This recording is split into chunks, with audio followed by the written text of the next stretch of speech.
Looking right back at the Football in Focus from the Kickback Jackson on Battleground Avenue. Got a beautiful dark night outside, beautiful afternoon to be back inside talking football. Got a lot of football to talk about. Joe Sirera from the News and Record in. Got the football playoffs begin tomorrow night on Friday in earnest in round one of the state playoffs of 2017. Got about 10 teams in. Got about 9 of those 10 playing tomorrow night. One team, Page, has the bye tomorrow, but a lot of teams are at home. Some teams on the road. Most importantly, so many teams going to get to the second round. Let's look at round one with Joe tonight. We'll talk about some college football, too, because there's a couple of games tonight of interest. You got that Pitt-Carolina game. You got Appalachian. They're taking on Georgia Southern. Used to be one of the best games around, those two played. Georgia Southern's really hit the skids. Now. Yeah. And you got tonight as well, got the NFL game crank up tonight, too. Going to be looking at some of the distant replay on some of those guys tonight. Got the Cardinals and Seahawks tonight. I think it's going back to NBC and NFL Network. Got the Panthers and the Dolphins on Monday Night Football. Should be a good opportunity for the Panthers to get some good TV exposure, maybe whip up on the Dolphins and see how things. And plus, we got the college games this weekend. We were watching some ESPN here earlier. Got Miami and Notre Dame this weekend on Saturday night. Old school rivalry. That's fun. Got the gangsters. And it's incredibly meaningful. You got a one-loss Notre Dame team and an unbeaten Miami team, and that's a huge game like it used to be. Back like they had the Outlaws and the Gangsters and the Pope went at it on Saturday night on TV. And State taking on Boston College, and I wouldn't want to be State when the Boston College loss they took last Saturday. You got to go next game on the schedule. Boy, Boston College, they whipped up on Florida State, didn't they? Yeah. They've got a really good defense up there, and they've rebuilt that program. That they were really, really bad a couple of years ago, and they've worked on it, and they're back. They're not quite as good as they were in the Tom O'Brien days or the Tom Coughlin days, but they're back. They're a team that if you're not ready for them in the ACC, they'll get you. That Coach Adazio, I think it is. He's a tough Steve character. Adazio. He was with Urban Meyer at Florida, and then went to Temple, and then on to BC. Yeah. Saw two of those former Eagles last Sunday when you had Luke Kuechly going up against Matt Ryan on the Panthers and Falcons game. Yep. Those are the kind of players that program's produced over the years. They had some lean years, but they're back again. How about this big game with Dudley and Southeast Guilford? Rematch, game one. Dudley took care of business, and then here we are in game two, which is in round one of the playoffs. Got a Dudley team coming in. They're the visiting team. They were going to travel in the first set of the playoffs. They were going to be traveling, I think, down toward east, going somewhere toward Cape Fear that direction. But now they're taking on Southeast and Southeast. They're going to be going in without their running back. Zariq Rush will be missing because he's injured. But how big is this game for Dudley? It's defending state champion on the 4A level, not the 3AA level. But Dudley has won championships, quite a few. They've always been a very good playoff team. And this is a big matchup, Southeast. Good chance to get a win. How do you see this game kind of shaping up tomorrow night? Well, the first game, the final score was misleading, first of all. 42-17? 42-17. It was a 12-10 game late in the third quarter. And Dudley had a first, and I think it was about 33 because of a penalty, or maybe it been third and 33, but huge penalties, backed them up, and Zariq Rush broke off a long run, got them the first down, they scored on the next play, and that seemed to kind of set the tone and get Dudley rolling in that fourth quarter. And then it all fell apart for Southeast. Some special teams errors, some penalties. It went downhill quickly. I don't think the final score will be quite as big a gap, but I still like Dudley because the playoff experience, even though a lot of those guys are hurt, they are banged up. I mean, that is a team that they've been hit hard by the injury bug this year. Through a lot with injuries this year. I mean, you can go right through their lineup, and even a lot of the guys who are playing hurt. But I haven't seen enough from Southeast's offense to make me think that they're going to score enough points to beat Dudley. That's the only reason I'm picking Dudley in that game. I think it'll be a close game. I think I called 20-15. I think it'll be a very close game. I think it'll be a low-scoring game defensively. The field may still be a little wet after these last few days. That can make things interesting. It's supposed to be cold tomorrow night. It may even freeze up. We'll see. Interesting for the Southeast coming in, too. Before, if you stopped the Southeast running game, they were done. They were finished. Now it's almost if you shut down the Southeast passing game, they're pretty well shut down. Yeah, I think what we saw from Dudley in the first game was they made Ryan Douglas, the quarterback, move around and made him uncomfortable. When he was able to either stay in the pocket and throw or get outside, stop and set his feet and throw, he made some nice throws. He hit Brent Apple. Brent Apple had a huge game for them that night. Apple kept finding openings in Dudley's defense in the zone and slipping guys who were in man-to-man coverage when Ryan Douglas rolled and got outside and they had to come up and contain. if they can give him some time to throw, he can be dangerous. They're not as strong a running team as they've been, obviously. It's a different approach now, but sometimes when they get Trey Love in there, he can run over a few people. They've got some decent backs. It's just their offense, to me, hasn't quite put it all together against a good team, and that's what they're going to need to do against Dudley, because make no mistake, Dudley's still a very good football team. And you look at Southeast, sometimes they take off and run when the quarterback Douglas runs the ball. He ran pretty well the first half against Dudley, but you don't want him running the ball too much or he's going to get hurt. If he gets injured, it could be curtains for them then. But like you say, second half, you open up through the ball, good sideline routes to Apple. He got open upfield and able to get out of bounds and set up some chances for them. They got to provide themselves chances to get on the board tomorrow night, because the defense will have to play strong. I think their defense is capable of being in that game. Oh yeah, got a that defense is plenty good enough to beat Dudley. Like I said, I'm just not sure that their offense can do enough against Dudley. Now, if they set themselves up with a turnover or two, or they get a big play on a kick return or something else, who knows? Dudley may be tougher to handle tomorrow night too for Southeast on defense than they were the first time, because the first time you weren't able to stop him, but you still knew Rush, this guy, if he was healthy, he was coming at you. This time Dudley uses multiple backs, he uses a variety of different backs. They're showing you different looks, different guys. They can run 3 or 4 different kids in there now and just tell those kids run like there's no tomorrow, which there is no tomorrow if you don't win. Yeah, there's that. I mean, Michael Wyman's become more of a factor on offense, more a part of their downfield passing game. If they can get those guys involved, as you say, if they can keep Southeast off balance, that's still a pretty talented Dudley offense, especially with those young backs they brought up from their JV team. And they looked pretty good last week, those young backs. They looked great against Mount Tabor in the second half when Sirera Rush went out with that dislocated elbow. They really stepped up and stepped in, and even before he was hurt, Nashawn Wilhite was looking really good, sophomore running back. He played a little bit toward the end of the regular season, even before that game, but he runs hard. He runs behind his pads. They've got some young kids who showed some speed through the holes. They're still a talented team. And even you've got the quarterback, G. Simpson, but it's good for him. He can run well. Plus, he's developed a pretty good relationship now, quarterback receiver with Nigel Fitzgerald. Definitely. Good connection there. Oh, yeah, for sure. And he looks better running the ball. He's been battling a sprained ankle since that first Southeast game, on and off. But against Mount Tabor last week, I was over there in Winston-Salem, and that was the first game I'd seen him run where he looked explosive running the ball since that ankle injury. He didn't run much, but when he did, he could put his foot in the ground and get upfield, and that was good to see from him. And tomorrow night, you got one track meet. You got a wet track, maybe wet field, but you run like there's no game after this one. And if you don't win, there is no extra game. It's over. This is it and for everybody. That would be weird, be a little bit strange. See Dudley get knocked out in the first round, but it's a possibility with Southeast in this situation home tomorrow night. They faced Dudley once. That's a good warm-up match, good preliminary round, good exhibition round, whatever you want to call it. They got ready. They've seen them. They know what they've got.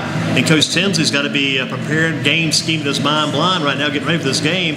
I mean, you don't often get a second chance at a team you'd love to beat. They do have a chance tomorrow night, Southeast. Yeah, and there aren't going to be any secrets. Neither of those coaches is going to pull out any. I don't think any new looks or major wrinkles. Yeah, you're always going to get a few wrinkles, or maybe the same play from a different formation. But each team knows what the other is going to bring, and they're going to bring some intensity. That was a very, very physical, hard-hitting game the first time around, and I don't expect anything less tomorrow night. The only thing you want to get rid of, you want to play that hard-nosed, smash-mouth football if you're done to get that extra yard if you need it, but make sure you cut down on those penalties and don't think it's stupid. Otherwise, you may not ever see their coach again. You may be gone, but he stays. Yeah, and you don't want to get into any altercations. Right. Nigel Fitzgerald got tossed from the first game, had to sit out a couple of games. It's the playoffs. You don't want to lose anybody. You need all hands on deck right now. How about this Northern Guilford game at D.H. Conley? The D.H. Conley quarterback threw for like 683 yards last week, had 9 touchdown passes, scored 2 touchdowns on the ground, 11 touchdowns. Responsibility. I mean, they know what their challenge is. At least you know who you got to focus on. He's definitely the direction that team takes. Yeah. And a lot of space. He can find his receivers. And Holton Ehlers, whatever his name is. Yeah. Ehlers, he's the man tomorrow night. And Northern's got to be ready for him. But I love it sometimes. At least I know what I'm facing going in. I get that guy's number, not his phone number, his uniform number. We got to go get that guy. Got to put pressure on that guy. Got to get him to the ground. We tackle that guy. We got to show him we are coming after him. He's a strong kid, a big, strong kid. That's right. Yeah, he's prototypical quarterback at like 6'2", 6'3", about 210, 215. I mean, he's got the kind of size you want, and he's going to East Carolina at the next level. Northern Guilford's got some athletes on defense. They're going to have to make some plays. They're going to have to make him uncomfortable. If you're say Dudley or Southeast facing that Conley team, I would say you want to run the ball. You want to keep it out of his hands. You want to make them impatient. Unfortunately for the Nighthawks, they are not a good running team. That's been the struggle all year for them, is being able to run the ball. They don't want. If they get into a shootout, I think Conley has a few more bullets in the chamber than Northern Guilford would.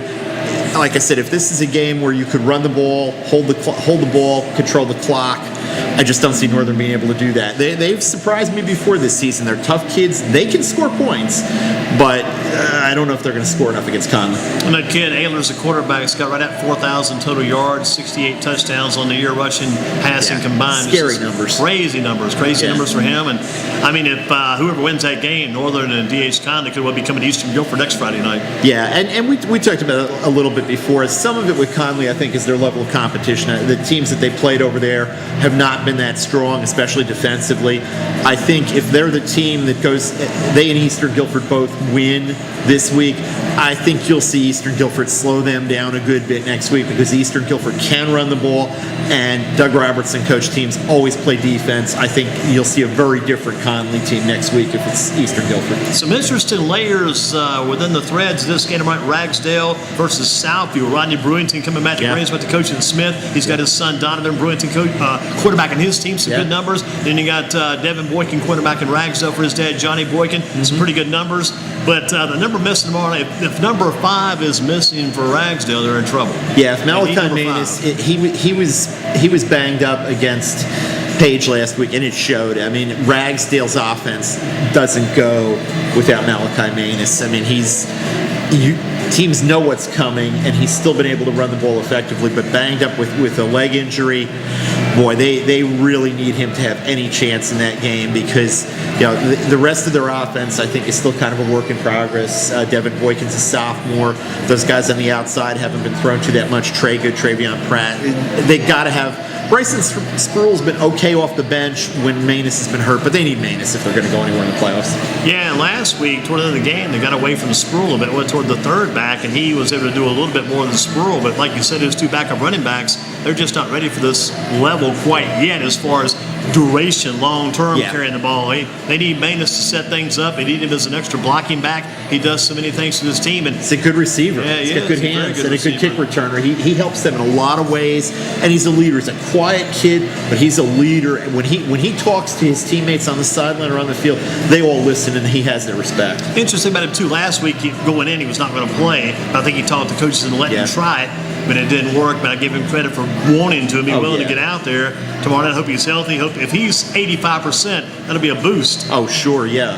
I think he's such a key to everything they do. Their defense isn't bad, other than that Dudley game and the Page game, but that's a whole different level of athlete and talent with those 2 teams. But they got to have him.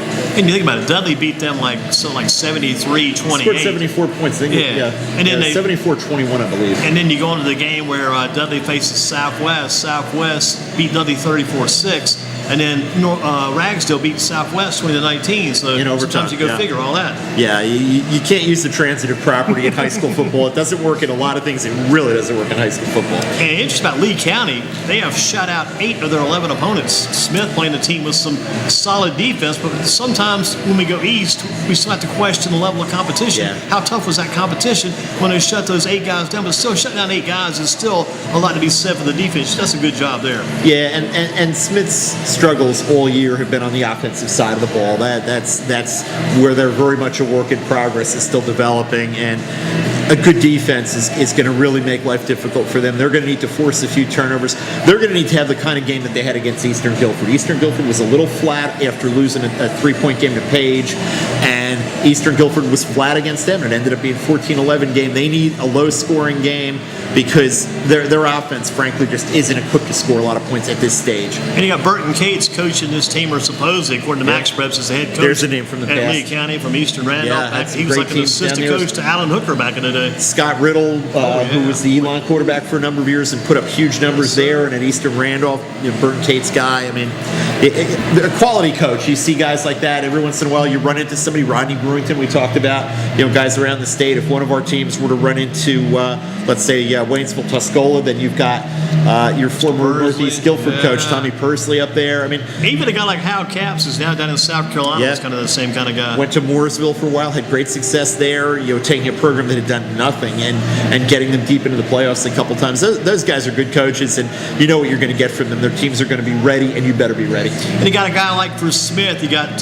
Dennis White's nephew, Zachary White. Zach White's, I think, got 7 carries for 5 yards with 3 touchdowns. So who knows? Maybe want to get that guy a little involved tomorrow night too. You got to get close enough to get him in there, but he can do it. He's tough enough to get those yards. And those seniors, they have got to be ready tomorrow night. If they're not ready tomorrow night, they never were ready to begin with. Yeah, that's the big game for them. Plus, Christian Cheeks, a receiver. Toppers, I think he's been out for a while now too. So he's probably gone. He's been a huge loss for them. He's a downfield playmaker for them. A guy who's dangerous on special teams.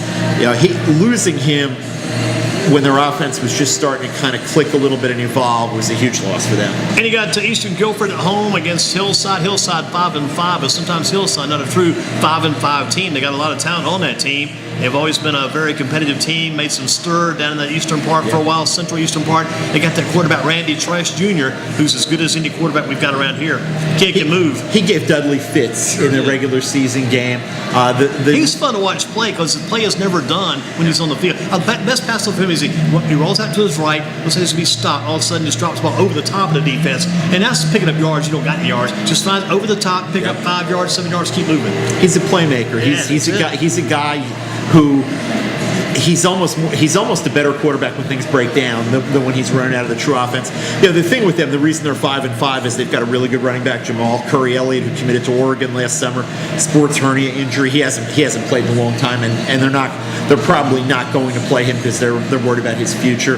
If he's with them all year, they're not a 5-5 team, and they're not playing in this game. Probably more like an 8-2 at least. Yeah, they're not in this game in the first round. We don't have this matchup because he was just coming back off another injury when he played Dudley, and he probably played his best game here to that point of the year when they did come to Dudley. He played very good in the second half. I mean, that's been a huge loss for them. But Trace is a fun guy to watch. I mean, to me, to make an area or local comparison, he's a much bigger version of Edric Purnell, where you don't know what he's going to do. It's not going to 9 times out of 10, it's not going to be the play that was called in the huddle because things break down with the rest of the team. But he makes plays, and those kids are fun to watch.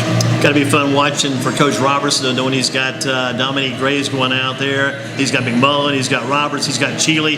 He's got his sort of a balance this year as he had last year because Graves has been so balanced on offense, running and passing. Yeah, I mean that's the thing with him. He split time with Bryant Barr last year, and it was a great combination. They seemed to complement each other well. I think it took him a little while this year to get used to being the man all the time. And when Christian McMullen was hurt early in the year, he's a bigger back. That kind of took away some of their between the tackles running game. Since he's come back, if you look at their scoring numbers, they've been up significantly since he's been back. And if they've got the offense to match the kind of defense that they're playing, they're going to be a handful. And they're a team that if they're playing Conley in the second round, like we talked about earlier, from over in Greenville, in Gibsonville, I like their chances. How about Southwest Guilford? They've got Statesville coming in. Statesville fell to Northern Guilford on a Thursday night of all things. Back when you had one rainy week that you predicted in your preseason predictions, we'll have one week where we have rain. That's a sucker bet. I mean, you know that's going to happen. And it did happen early, and you got that one called right. We had that Thursday night game where Northern beat Statesville. Now Statesville at 9-2, and not a bad 9-2 team, coming over to Southwest. My thing with Southwest, they just got to really had a great year, solid, but they got to really get that quarterback situation where they want it for the playoffs. They've gone with a three-headed monster pretty much this year. We thought Jerry Rainey would be the man. He's played more on defense than offense, played a bit more offense more lately than Mason Chu, I think, got to start last week. You've had Devin Flowers, a freshman, in there. Just got to get that quarterback position settled, and there's no question their defense has been outstanding all year long. Yeah, I mean, the games that they've lost have been tight games. I mean, the difference between 8-3 and 11-0 for them isn't much. The Mount Tabor game was a 3-point game on a wild ending where they had multiple tries and finally got the field goal to win at 17-14. We talked earlier about that overtime loss to Ragsdale, and the other loss was a 3-pointer at the start of the season in Reynolds. I mean, the line between 8-3 and 11-0 for that team is a very fine one, but as you say, the key for them is going to be getting their offense going. And talking to Coach Eric Rainey and some of his players, Statesville has big physical guys up front on both lines, and what they want to try to do is use their speed, use their athleticism to the outside, and maybe go a little tempo and kind of pick the game up and get Statesville tired, basically. And you look at Southwest, they're at home. Plus, they've not won a home playoff game since 1983. First time they played a home playoff game 1983. Since 1983. Yeah, it's been a while. That is hard to believe. Yeah, I know they had a pretty good run a couple years ago. Went to Watauga, beat Watauga, then came down to Dudley, got beat up there. But still, I mean, 1983. That's a long drought between coming home for a playoff game. Yeah, they had a few very good seasons early in the history of the school right before that, and then things kind of hit the skids for a while there. They became better known for good teams in other sports besides football, but Eric Rainey's built a nice program there. Those kids believe. He's got a lot of young guys on that team too. Yes, he's going to lose Jaron Rainey. Yes, he's going to lose Mason Chu, some other leaders. Nolan Johnson, who's been hurt a lot, who's going to East Carolina with Jaron Rainey. But he's got a lot of guys coming back too, and that program has become a program. They're going to be a force for the next few years. To make it all seem worthwhile, that you got to win that first playoff game. Everybody, all the teams need to try. You want to win that first playoff game. Well, especially when you're a 7 seed, because chances are pretty good that you're going to be going on the road in the second round. You're probably going to have to go to somebody else's place.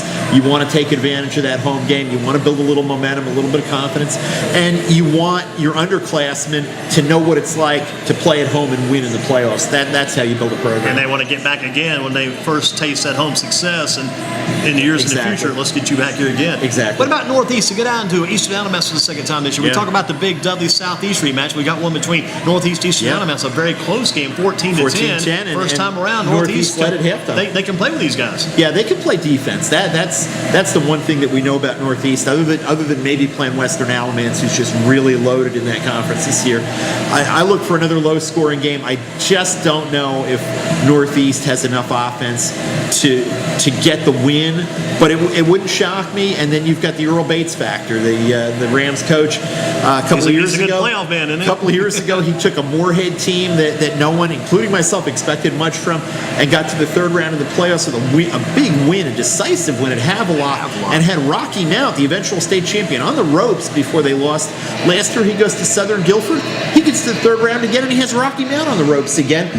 They lose, but Rocky Mount wins another state championship. He goes to Northeast, moving closer to his home, and he gets his teams ready for the playoffs. You do not want to mess with his team in the first round. It wouldn't shock me if they were to beat Eastern Alamance. Ask me about him. He's getting his team ready the entire year for the playoffs. Not like we're getting ready this week. We got a playoff game Friday. Let's start Monday. Get ready. He's been getting those guys ready all year long. And this Tyreek Ridges guy, if they want to go all run, he can run the ball all night long if he's healthy and able to run and go and got that energy. And there'll be no excuses about shouldn't be any crap excuses in the cooler air tomorrow night. So you turn Ridges loose and let him run, and the Swain kid can run too. You've got enough offense, those guys running. If you can maintain the time of possession, maintain ball control, let those guys work. It was a low-scoring game last time. The formula almost worked the first time, and that's been their formula for success. You look at their win over Northern Guilford, 10-6, same kind of game. That's how they want to play, and if they can keep that score down, I like their chances. How about Andrews went out to Nash Central? I don't know if Tim Nash is going to cover that game for you guys. Maybe he should. But you got Andrews at Nash Central tomorrow night, which is a pretty good road trip. But Andrews is facing a pretty good quarterback, Griffiths, I think it is down, or Griffin, down at Nash Central has got some pretty good numbers too. And Andrews at one time was thinking, we'll probably be doing some stuff, getting ready for basketball season, getting ready for wrestling season. Here they are in the postseason. So they need to go down and maybe pull the upset. Because they're probably going to be, as far as our guys going forward, because they're in High Point and they got the 4-7 record, they just made the playoffs, just kind of got in. They may be they may be the most unnoticed team we have winning tomorrow night's game, but still a good chance on the road anyway. Yeah, I mean, Kelly Clark had to step in when John Patterson stepped down, resigned right at the start of practice. The timing was less than ideal, but it took them a while to get things going. It took them a while to get things established there. Their conference, the Pac-7 2A, is not the strongest conference in the world. That's why they're in the playoffs. Got a couple of good dogs really toward the top, Random and Wheatmore, Yeah, and Trinity's usually pretty good, but they beat Trinity, and that's why they're here in the playoffs. They knocked off Wheatmore last week, a team that was 9-1 going in with only a loss. If they don't beat Wheatmore, Andrews does not get in, do they? Exactly. Had to have that game to get in. They needed that to get in, and that says something in a way.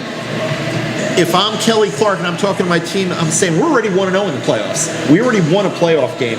Let's go down to Nash Central with that same mentality. They're not going to expect anything from us, and maybe we go down there and steal another one. That's a good coaching point right there. We've already got that one playoff game under our belt. We got the playoff win to get in the playoffs. That was our play-in game. Exactly. Let's go down and win this next game. Build on the momentum from that. And isn't Julius Peppers a Nash County guy? Did he come from down there? He's from that area, yeah. So, back in the day, he was a running back, I think, back in those days. He was anything he wanted to be in those days. He came to Northeast that year, and Northeast beat them pretty handily. I think he might have been at North Nash or in that area. One of the Nash came schools, up I know there that. with it, and he was a running back, I think, about 6'8" running back, and Northeast beat him pretty. But Northeast. Tommy Pursley he had that game planned out. Yeah, he was and is a great coach, and you knew what you were going to get from his teams, and they still beat you. Running down your list you've got over there hidden somewhere, can you tell us about which of our Guilford County teams will win tomorrow night? And even our area teams, too, because you got Rockingham County, you've got some other teams on your list we don't often look at here. But how about these Guilford County area teams that will win tomorrow night? How many teams have got left after round one? Well, let's see. I like Dudley to win a close one against Southeast Guilford. I definitely like Eastern Guilford to win their game. The way that they're playing right now, I think Southwest can beat Statesville. Northern Guilford, I don't like their chances too much. Ragsdale, if Malachi Manus was healthy, I'd like them. I don't think they're going to come away from that. Other teams going on, I think that Reedsville is about the only other team around here, and obviously Page, who's on a bye this week.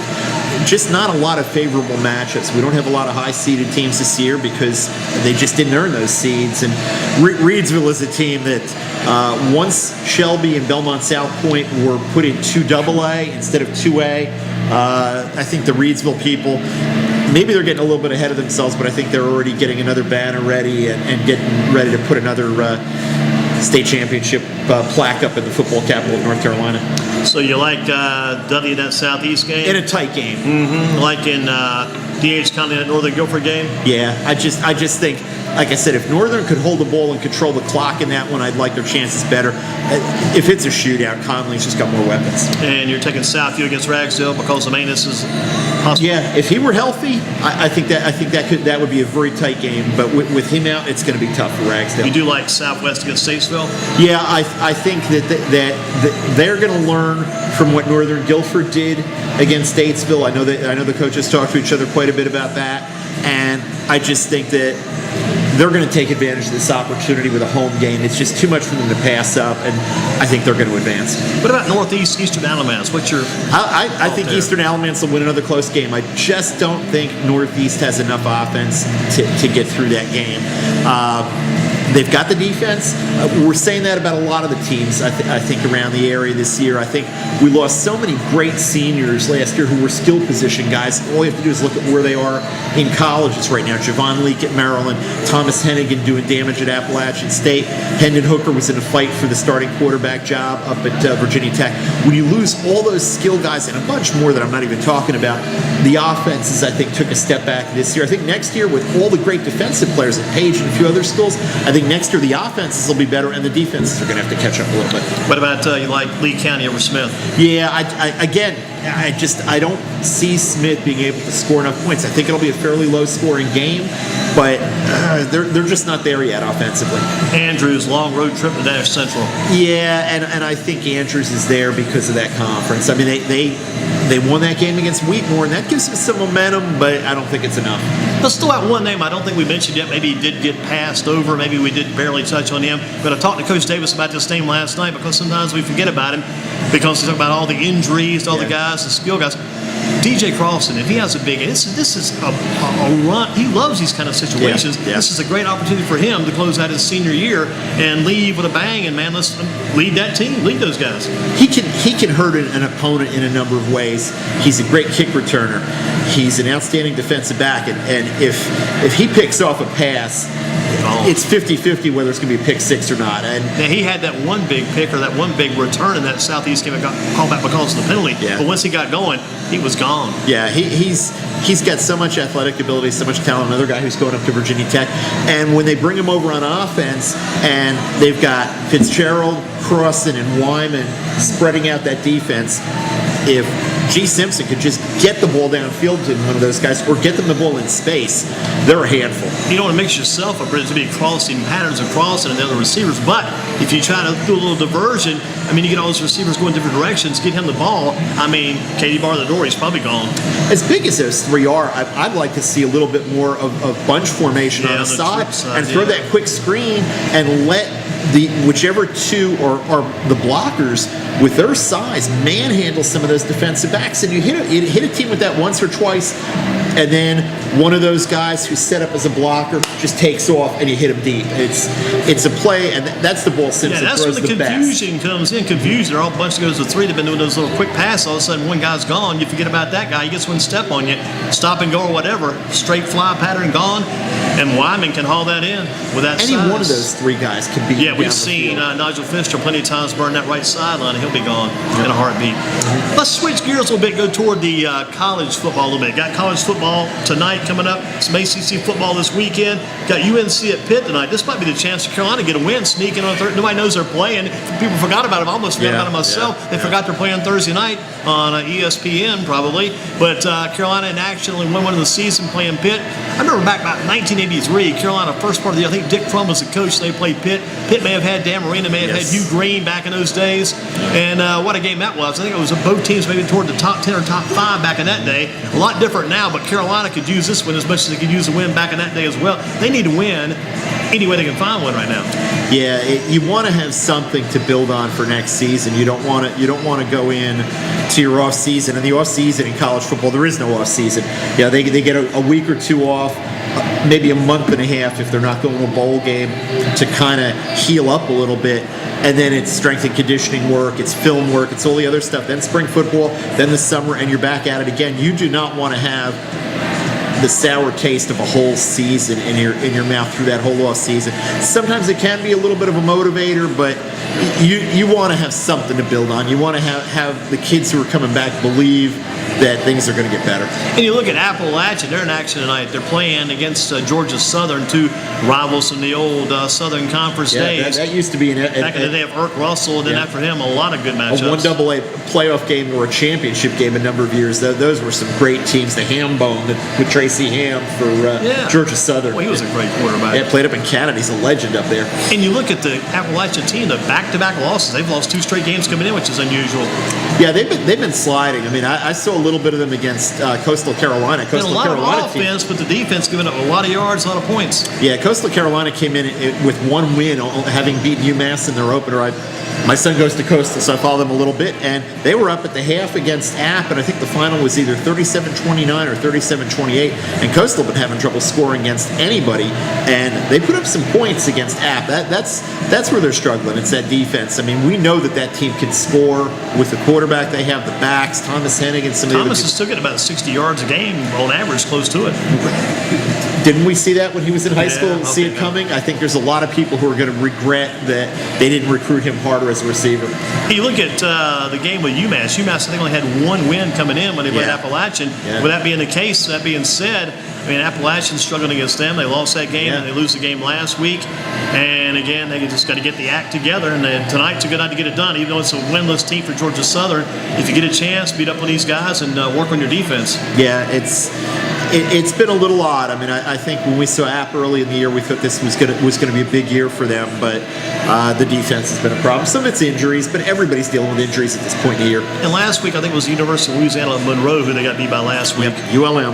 What about the state team as they take off to Boston College? State could sure use to right the ship. They win these last 4 games. They still got a 10-win season, and not bad at all, but still, I mean, they come off 2 very tough losses. Notre Dame, the loss to Clemson. Clemson, at least in the Clemson loss, they went down crying or fighting or whatever. Or spitting or throwing things or whatever happened there. Yeah, went down scrapping at least, but boy, that last penalty down toward the end of the game when they got down about the 3-yard line, those are the kind of games I still wished I could have seen what would have happened if they would have had that chance to score. Yeah. Would have been tough out of timeouts, 3-yard line, tight space, but still, you're always going to wonder what might have been. And my question is this, I dream about this every once in a while, not often, every once in a while.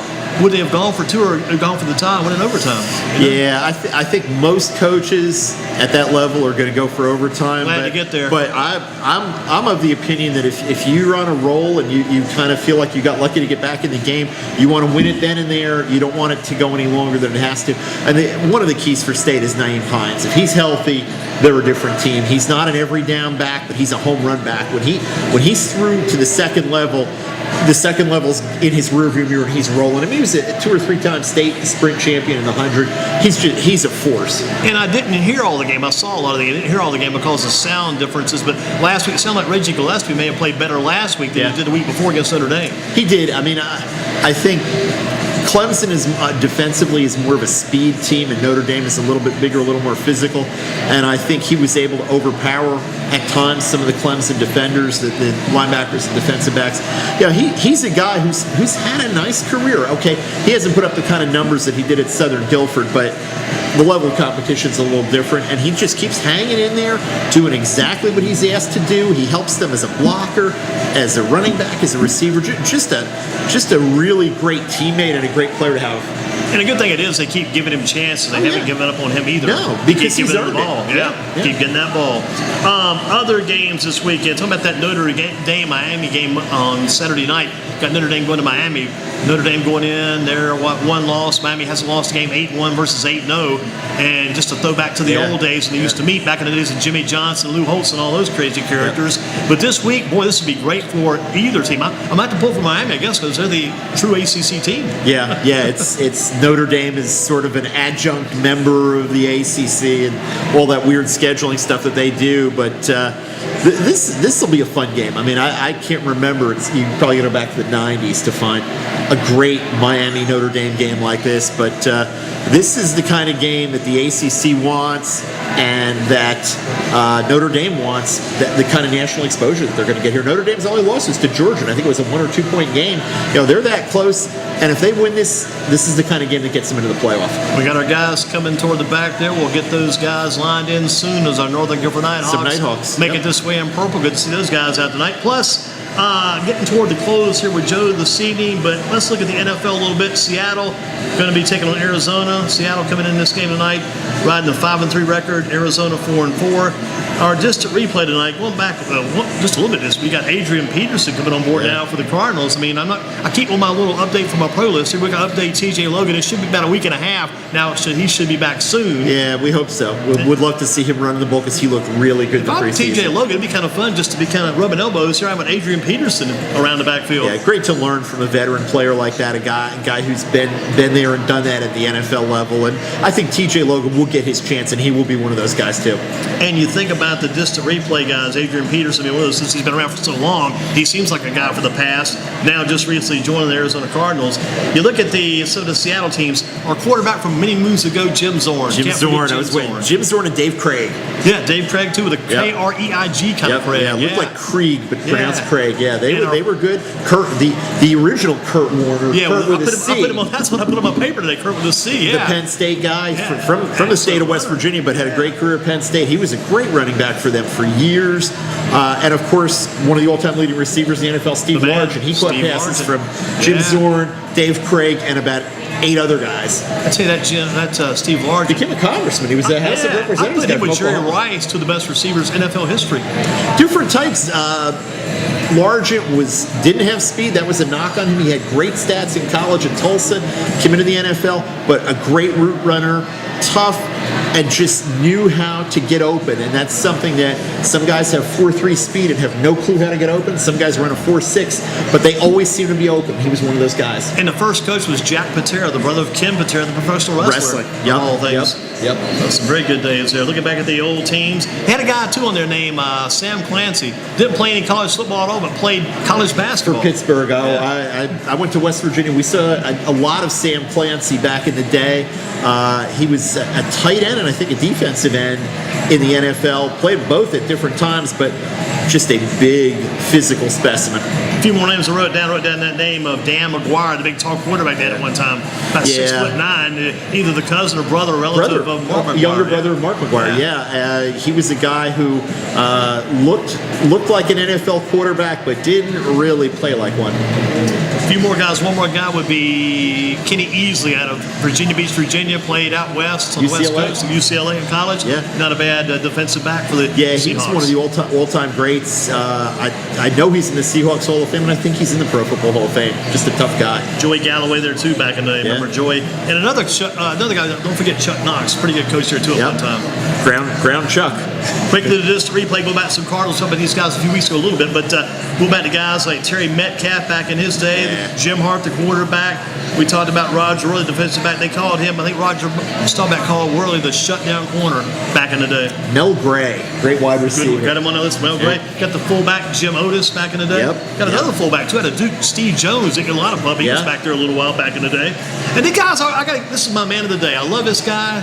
And just thought about Dan Deardorff, that great lineman. 12 years on Monday Night Football, of all things. Well, he had another lineman with him in those Cardinal days. Got his name on here Conrad Dobler, who was considered the dirtiest player in the league at the time. He was the master of the leg whip. Love that guy, Dirty Dobler. Also, Joe Bostic, local gentleman, kind of Smith High School, played there back in the day. Jeff's brother, correct. We mentioned Don Coryell a couple weeks back. Jim Bakken, the kicker. Another guy too was O.J. Otis Anderson. Got a Super Bowl ring or two with the Giants later in his career, running for Bill Parcells. And the final guy was another quarterback from the distant replay. Came after Jim Hartman. Neil Lomax put up a lot of yards. He came out of Portland State. Portland State. Mouse Davis with the run and shoot. He was the original run and shoot quarterback. And I believe the offensive coordinator with Mouse Davis back in those days was June Jones. Wow. Who's back Hawaii man. Yes. Coaching in the Canadian League now. Wow. But was June the coach Jones. in Hawaii for a while. Got to do this before you leave. We got to make sure June Jones III. Remember, he was always the name went by a little bit there. So good stuff, Joe. Excellent stuff. You bring up Mouse Davis, one of those USFL days. He was the run and shoot guy. Man, good stuff as always. Thank you, sir. Hope to see you at Southeast tomorrow night. We will. We'll be there. Looking forward to it. Appreciate your time.